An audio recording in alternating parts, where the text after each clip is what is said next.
Perkenalkan,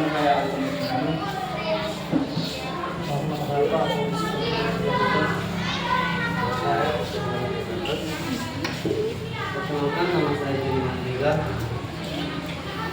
Baik Pak, ini kami di Bapak bagaimana tentang cara pendekatan Bapak kepada seorang siswa. Baik, pertama saya kenal diri saya dulu. Nama saya Raja Ganda Pulungan Sedalai. Kebetulan hari ini adalah adik saya juga, mahasiswa saya, adik sekolah kita. Jadi saya kebetulan abang alumni SD Kadina Guna tahun 2013, alumni 2017. Jadi sebelum kalian masuk ke pelajaran kita, ada pesan sama saya, tetap semangat kuliahnya, oke? Oke. Baik. Tadi soalnya yang pertama tadi mengenai gimana pendidikan saya kepada siswa. Ya, baik tadi saya untuk pendekatan itu banyak cara kita untuk mendekati sama siswa kita. Baik dari cara kita mengenai mereka, pendekatan kita, misalkan dunia orang kita kan, gimana mendekatinya. Contoh anak itu tidak bisa bermain sepak bola, jangan kita memalukan di depan teman-teman, yaitu kita buat mereka terpanggil nanti.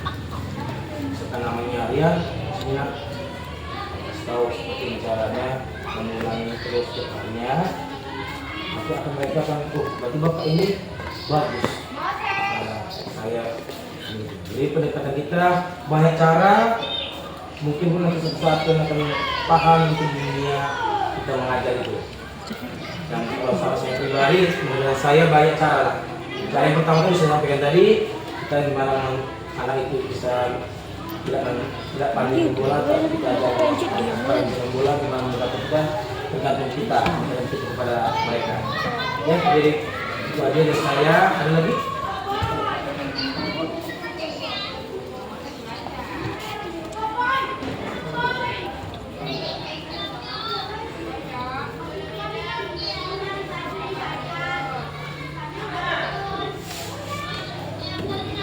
Baiklah, pertanyaan kami yang kedua mengenai bagaimana seorang bapak dapat menerapkan strategi pembelajaran yang tepat di lingkungan kerja Bapak. Gimana strategi mengajar kita ada. Baik, strategi pembelajaran kita kepada siswa itu dalam mengajar Bijoka ya. Oke, baik. Kalau saya pribadi, kalau strategi saya belajar Bijoka, sebelumnya misalkan besok saya akan mengajar materi tentang permainan ataupun atletik ataupun permainan bola kecil lah dia bilangnya kan, bola kecil. Jadi malam itu kita setelahkan alat-alat kita kepada anak-anak kita itu, misalkan strategi mereka menarik dalam pembelajaran, strategi kita dalam mengajar suatu permainan itu. Misalkan kita buat bola, kita buat seperti permainan, kita buat seperti edukasi. Pertama, kalau di sekolah itu yang ada sekolah yang lengkap, kita berikan dulu mereka dalam kelas itu. Kalau olahraga pembelajarannya 3 les, 1 les nanti di dalam, 2 les kita praktekkan. 1 les ngapain aja di dalam kelas itu adik? Ya, pertama kita buat seperti ini menurut saya, kita punya fokus. Kita cari di YouTube materi tadi seperti yang tertangkap bola, ya kita cari edukasinya, mereka tonton dulu seperti apa permainan itu. Nanti kalau mereka udah paham, kita praktekkan di lapangan. Kalau itu saya pribadi, tergantung semua itu sarana prasarana kita dalam pembelajaran kita.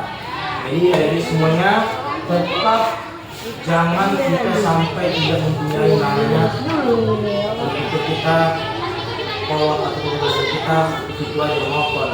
Membuatlah seperti edukasi permainan. Jangan lagi dan bola udah ambil bola pastinya.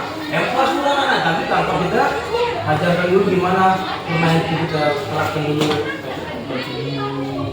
Jangan media, ya. Jadi kita saya lagi teman lagi, ya. Bagaimana guru olahraga dapat mengetahui atau memastikan mendapatkan perhatian bersama? Bagaimana Guru olahraga dapat memastikan siswa dapat memperhatikan pembelajaran mereka. Oke, baik. Jadi, bagaimana anak-anak itu memperhatikan kita dalam suatu kegiatan olahraga? Biar mereka perhatian sama kita ya, supaya mereka tidak ada yang berpikir ke sana, pandangannya tidak sana gitu maksudnya kan? Pandangan mereka itu fokus pada pembelajaran olahraga itu kan? Baik, jadi dulu ya. Iya. Pembelajaran PJOK kalau kita itu bisa olahraga. Biar mereka fokus pada kita berikan mereka dulu pertama itu SBK. SBK itu mungkin kita paham kan? Mungkin dosen-dosen kita dulu mengajar kita sebelum mata kuliah adalah SBK kita di fokus pada dosen itu. Kan? Lagi mas tidak mengaku kita mata kuliah. Apalagi untuk paling belakangnya kan? Nah, suka mengantuk itu. Ya, dosennya ramai lagi kan? Jadi kita sebagai guru olahraga kita buat anak-anak itu supaya mereka tidak bosan, fokus kepada kita. Pertama kita beri yang pertama SBK, kembalikan konsentrasi mereka. Ya, yang kedua kita beri mereka suatu pembelajaran yang menarik, tidak monoton. Yang ketiga kita buat anak itu pertama itu dengan ini namanya menjaga disiplin itu.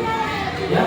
Intinya kalau saya kembali mengajar, saya pegang anak, suaranya, pandangannya fokus pada waktu dulu, kita berikan kali ini pada seperti saya, toko semangat, atau toko bendera, atau apa lagi banyak lagi. Jadi dengan kita fokus dan pemain belakang, fokus pada pandangan dia semua harus menarik. Kita jangan sebagai orang itu kita ngomong bosan. Kita juga harus gecut semangat kan gitu. Saya itu aja dari waktu saya sebagai guru saya ini yang mengajar seperti itu sudah semangat. Sekian dari teman.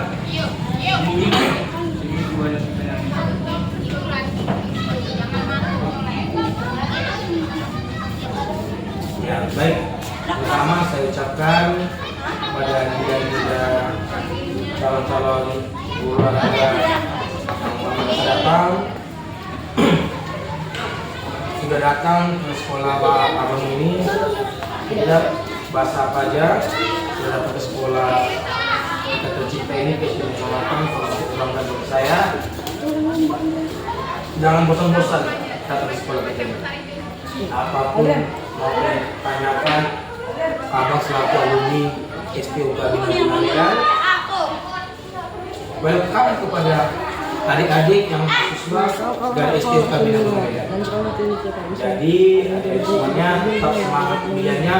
Pesan dari saya, tetap jangan bolos kuliah. Pertama itu, yang kedua kalau kunci presiden saya berdiri tegap di sini bukan untuk termasuk saya tidak belajar. Saya belajar dari abang senior saya juga, pertama dari dosen saya. Ilmu itu dari dosen kita, ya kan? Jadi kita semangat kuliahnya. Pesan dari abang, jangan sampai bolos kuliah. Ingat, kalau satu udah bolos kuliah, akan kamu sampaikan kepada muridmu tidak akan bisa. Gitu. Apalagi mata kuliah yang penting itu, renang, gitu. Ya, terima kasih. Dari saya sebagai guru olahraga di 648, bila ada kata-kata bapak yang kurang apa tidak mengenakan, saya mohon maaf. Ya, sekian dari saya. Ada lagi tambahan?